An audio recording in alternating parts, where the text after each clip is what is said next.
इलेक्शननि candidate बासिबाय आरो बेनि थाखाय आङो जोंनि बीपीएफनि आफादगिरि मानगेन्द्र हाग्रामा महिलारि आरो बीपीएफनि साफ्रोमबो सेनियर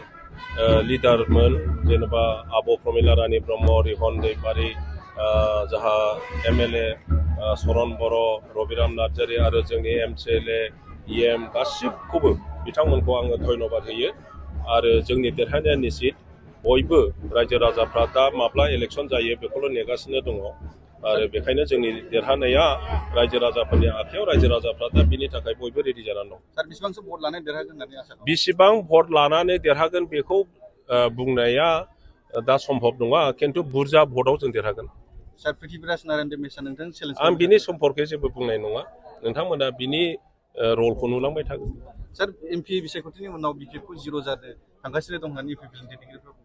बिथांमोनाथ' जोबोद बेबायदि खोथा बुंगासिनो दं किन्तु रायजो राजा बिथांमोननि जि खामानि मावनाय आगोलाव जि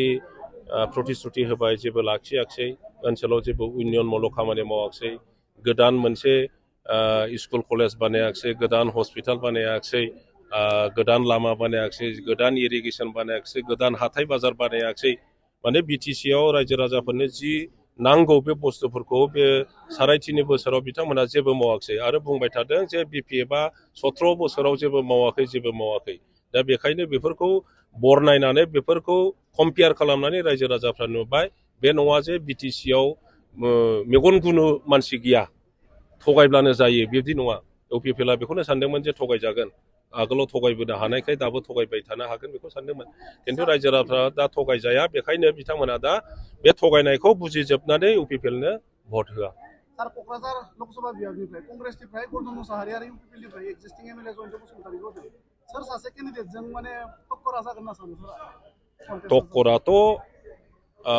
नोंथांमोना नाय इउपिपिएल बीजेपी आरो जीएसपी मोनथाम दलोआ ज' नङा होमबा एलायन्स गभर्नमेन्ट दादों बिटिसिआवबो सरकार आसामावबो सरकार आरो बिथांमोननि जि कमन केन्डिडेट इउपिपिएलनि केन्डिडेट बेनो जोंनि मा होनना बुङो नोंथांमोनहा मा होनदों बेजोंनो जोंहा माने सौदावनाया जागोन किन्तु जों दा नुदों बे मोनथाम पार्टिनि गेजेराव मोनसे पार्टिया इतिमध्ये नागारनानै थांबाय जीएसपीआ खारन नबसरनिया गावनो केन्डिडेट होगोन होननानै डिक्लेयार खालामखाबाय मोनसे पार्टि गैला दा खालि बिजेपि आरो इउपिपिएलल'सै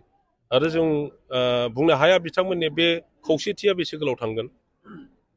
सारा देरहाखांनायनि उनाव गिबि हिसाबै मा खामानिखौ मावगोन सार? गिबि हिसाबै मा मावगोन बे नङा जोंहा मोनथाम एजेन्डा दङ बिटिसिआव सान्थि प्रतिष्ठा खालामनाय बिटिसिआव रायजो जानाय मोनफ्रोमबो जाति गस्ति धर्मालम्बीखौ राजनैतिक भाबै सामाजिक भाबै बयखौबो खौसे लाखिनाय आरो बयखौबो ज' खालामनानै ओनसोलाव जौगानाय लाबोनाय बयनोबो समान जौगानाय लाबोनाय बेनो जोंनि मोनथाम उद्देश्य बेखौनो मावगोन। सार इउपिपिएलआ अन्थाइ खाम्फा गायसनगासिनो दं बेथ' नोंथांमोन बुंनाय बायदि खोथायाथ' नंगौ अन्थाइ खाम्फा गायगासिनो दङ हयथ' दिनैनिफ्राय गायनो हानाय नंला खोमा दायो जिहेतु डिक्लेयार खालामसिगोन नटिफिकेसन होसिगोन।